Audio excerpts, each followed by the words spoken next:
Today, I'm going to be taking questions from our members. I made a post in our members page asking folks what y'all want to see a video on, and most of the questions were not really long enough for a full video, so I'll just do a quick little Q&A. So hang on and see what your friends and fellow authors are wanting to know, and hopefully they'll answer some of your questions too.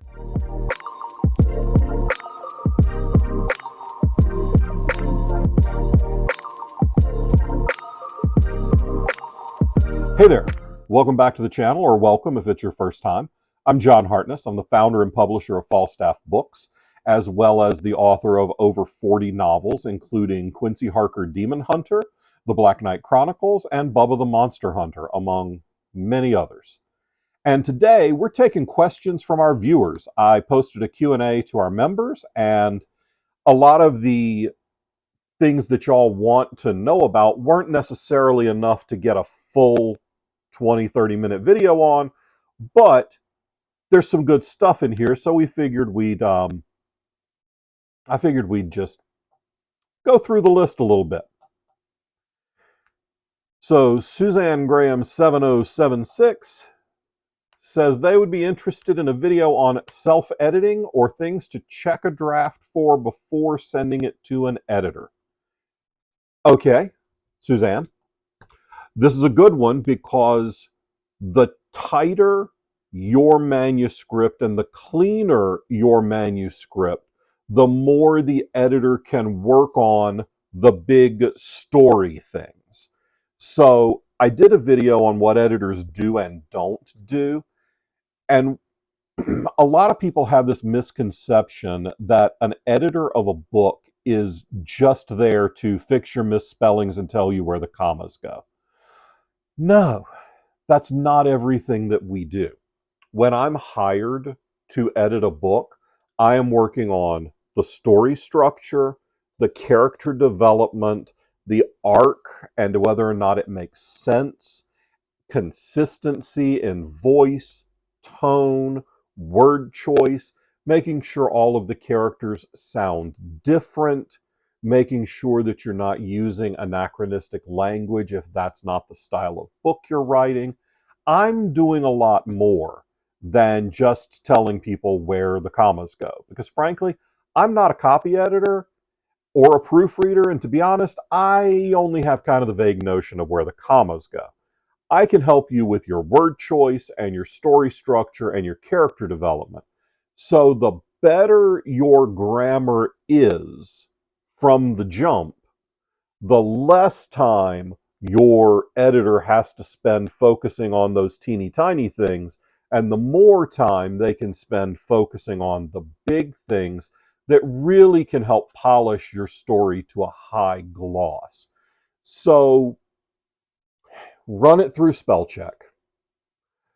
If you use something like Grammarly, run it through Grammarly. I highly recommend that you have your computer read the book back to you. Yes, it will take a long time. Yes, it will sound like robotic, boring crap. Yes, you will have to probably break it up into 20 or 30-minute chunks.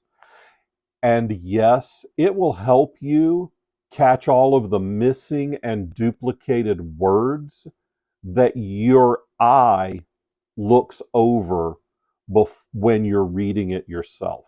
So having the computer read it out loud to you, it's a tip I picked up from my friend Darren Kennedy, who's an author that I publish and one of my best friends. He does that with all of his manuscripts, and they come to us super clean.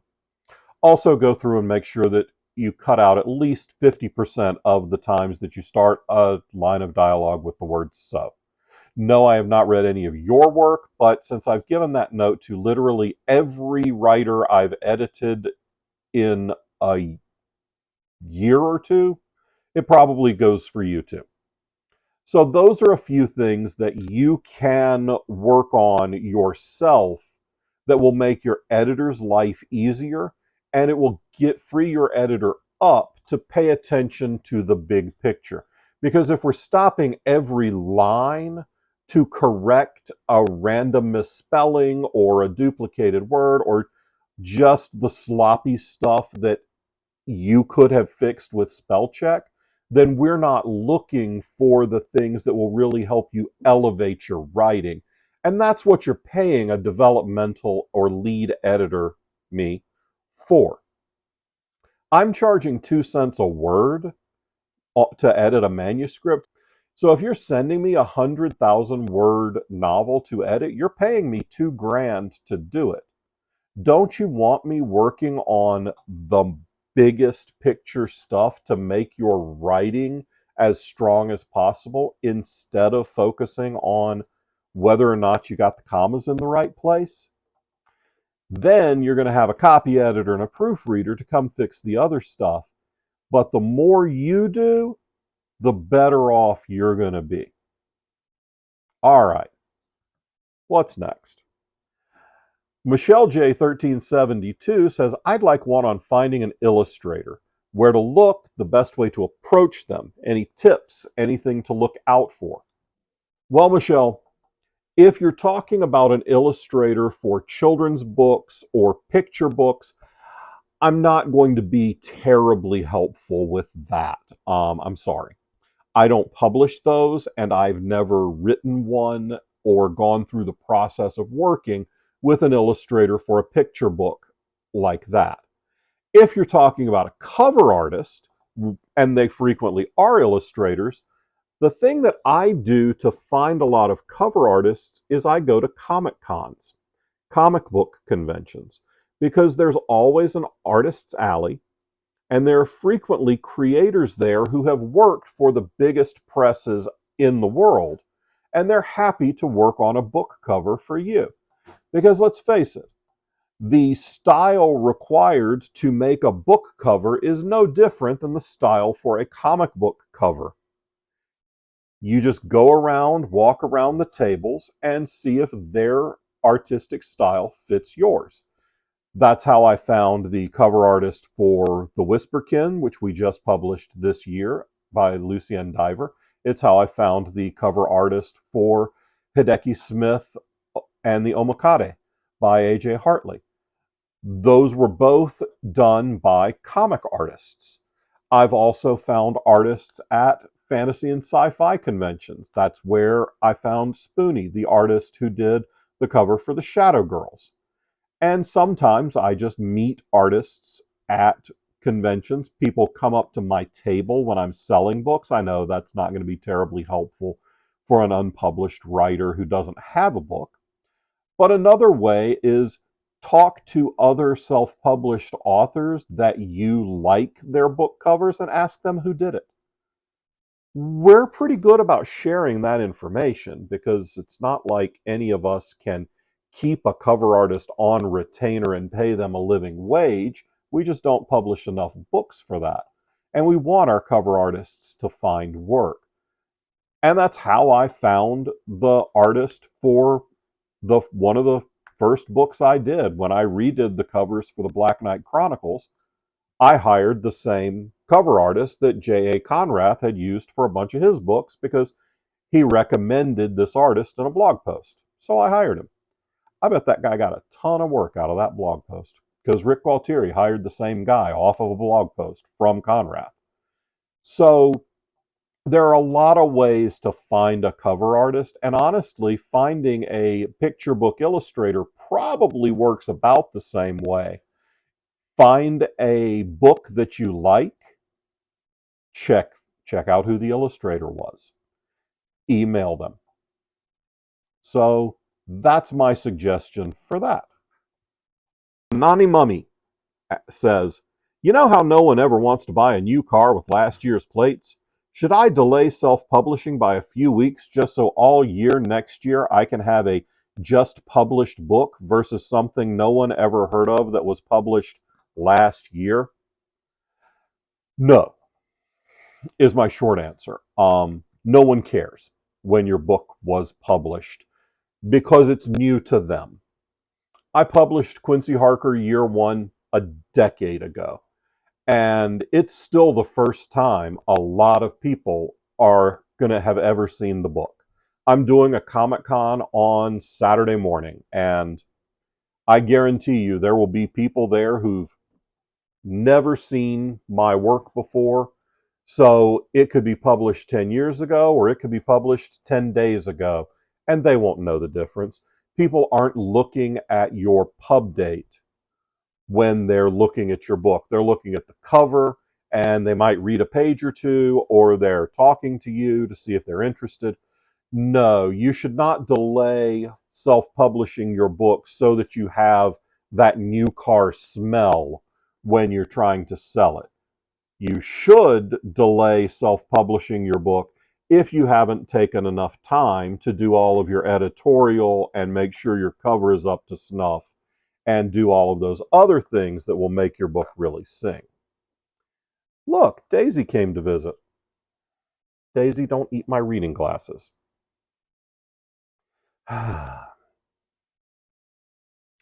Let's see. Oh, this is a good one from author Tom McAuliffe. I'd like you to talk some more about scams and how slick they're getting these days, and how to spot them and avoid them. This is something that has really exploded in frequency since I made my publishing scams video. And it's insane how it's suddenly blown up. And what this is, the new scam is book clubs emailing you out of the blue, and they're sending you personalized emails describing a book and giving you this really well thought out explanation of what you did well in the book and the themes that you explored and how, yes, that's Daisy's tail in front of the camera. Thank you, Daisy. And how they want to put your book in front of their book club, and it just costs you this much money to get it in front of all of these people. It's a scam. And it's a scam that uses AI to summarize your book and write a letter talking about the themes of your book. And Writer Beware has done a very good blog post on this exact scam. And they actually reached out to some of these book clubs. They're using the names of real book clubs. And it's one of them is a book club that has locations all across the United States. And the person who runs the book club says, nope, not from us. Nope, we do not solicit books from authors. Nope, we do not charge authors for our books to be read by our book club. And we don't even have a club in the city that they claim they're writing from. So yes, once again, if you get an email that sounds too good to be true, it almost certainly is. If someone reaches out to you out of the blue, especially if you are an author who has not yet found a great deal of success selling your book, and they tell you how glorious your work is, y'all, it's like a stripper telling you you're handsome. They want that lap dance money out of you. These book clubs don't exist. It's some schmo spewing out thousands of these a day and hoping to get a hit on 100 of them. Don't be that hit. Now, if you want to reply to these book club emails and suck up the time of these scammers, then go right ahead. My dad used to do that to telemarketers all the time. When my father was in late stage cancer, he couldn't get around very well, couldn't go anywhere. But he could sit and talk on the phone, so anybody who tried to call him, whoo, they got a very talkative old man. So, if you wanted to exchange 6 or 7 emails with every one of these very sophisticated scammers, well, might seem like they weren't being all that profitable after all. But that's on you if you want to amuse yourself by taking that time. But yes, scams are getting harder to spot. It does get to be a little easier when you get an email with roughly the same text as one you just got about your book, and it's to the wrong name and a book you never wrote. Or if it's to the right name about a book you never wrote. Or if it's about a book you wrote and has the wrong name. Those are little easier to spot. And yes, I've gotten literally all of those iterations of these scams. I get several every week of these.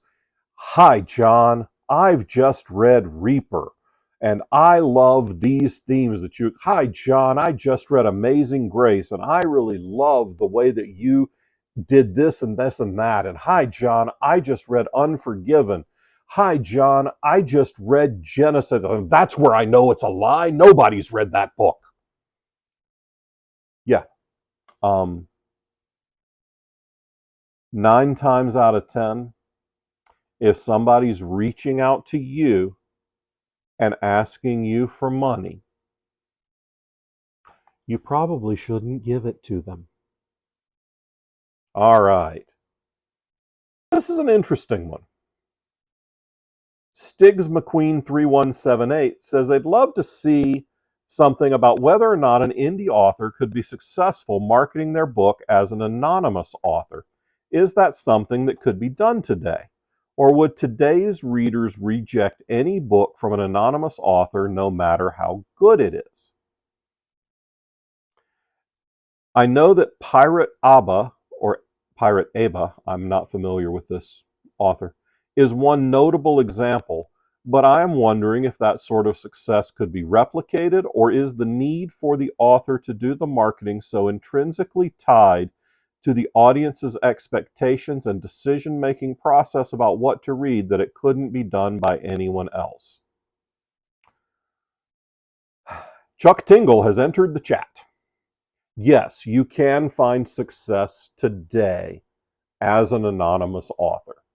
You may need to create a persona, as Chuck Tingle has done, but also there are a fair number of quite successful lit RPG authors who write under gamer tags or online handles, and nobody really cares very much what Actus's real name is or what Shirtaloon's real name is. And at one point I knew both of those, and I don't remember it because I know them as Actus and Shirtaloon. So that to say that yes, you can create a persona without having it tied to your real life. You don't have to have a YouTube channel where you introduce yourself with your full name at the beginning of every video. So yes, you can. I think there are some challenges associated with that.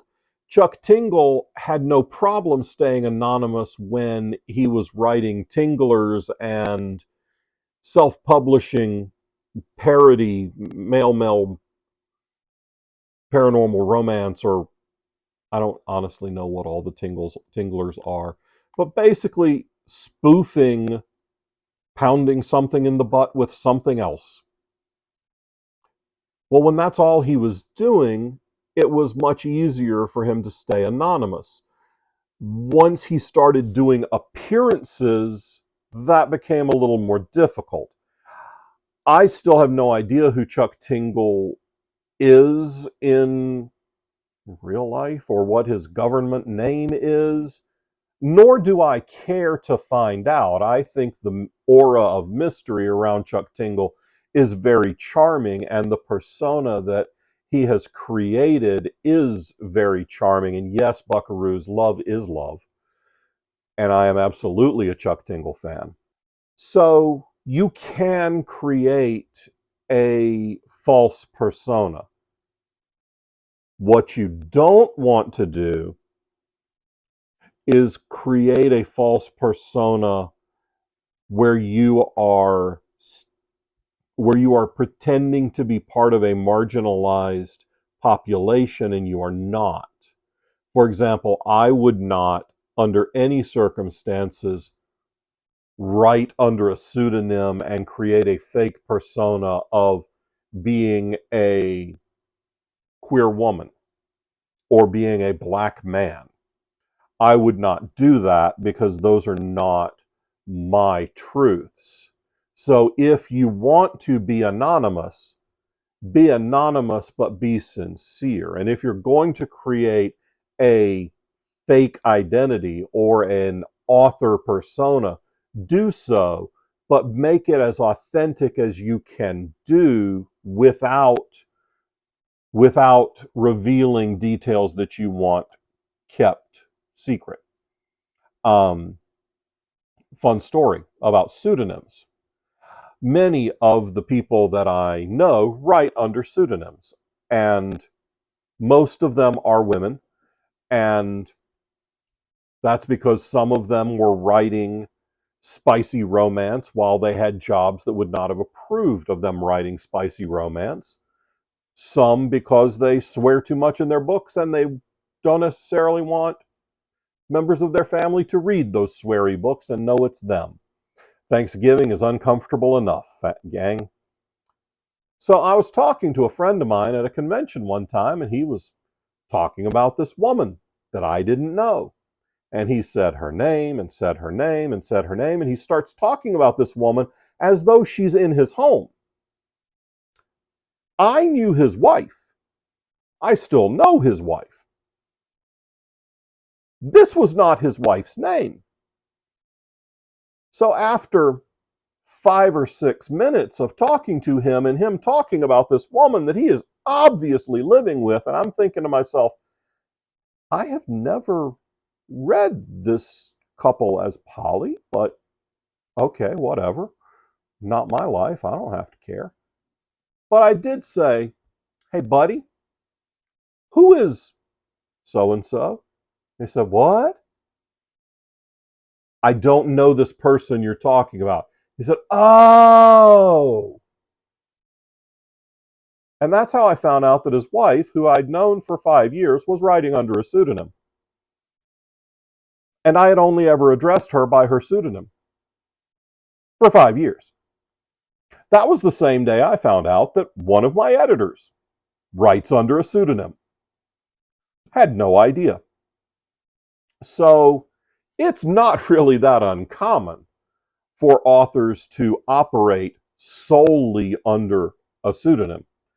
One of the funniest instances of that was we launched the book Burning Shakespeare at the Shakespeare Society of America.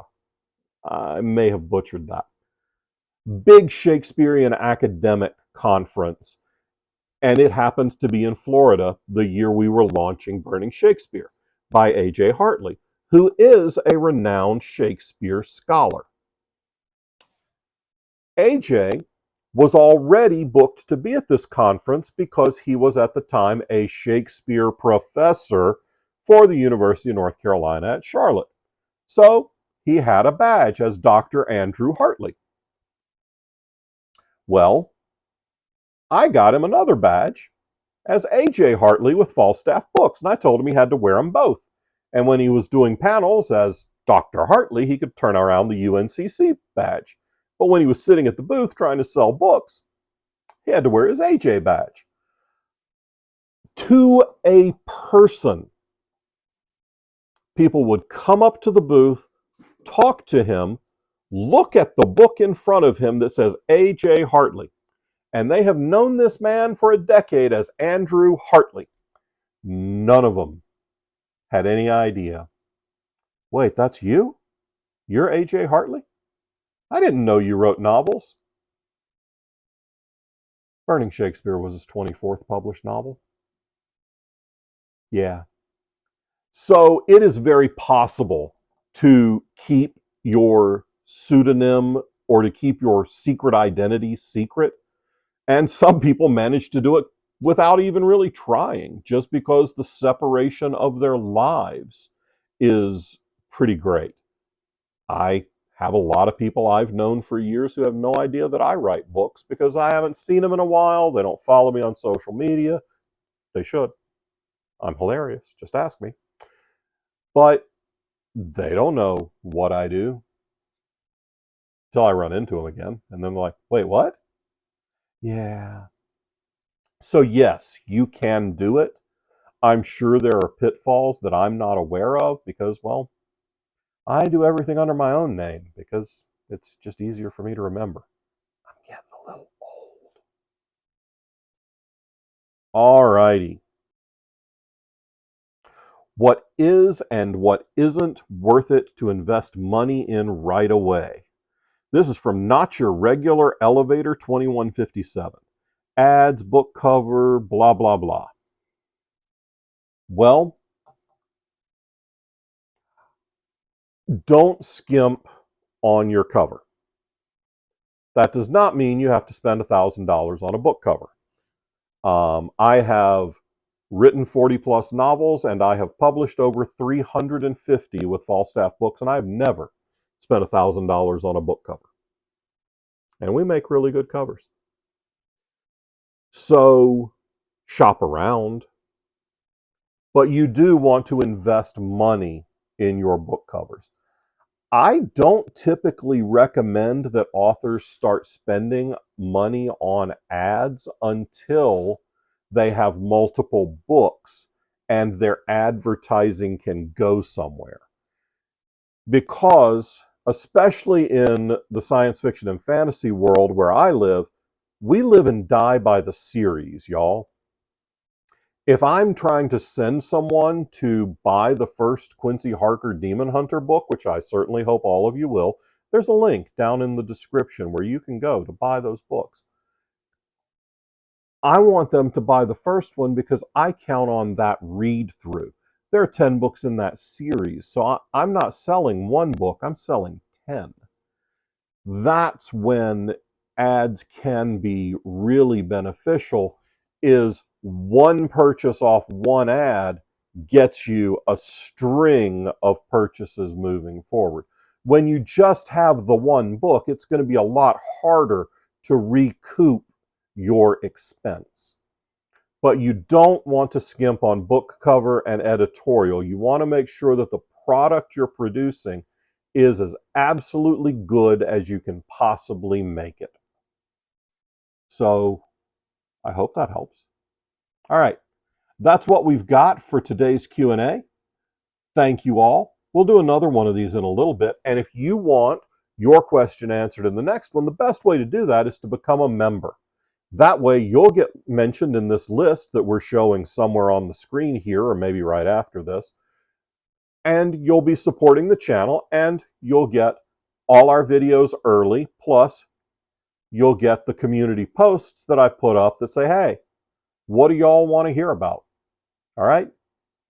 Till next time. Bye.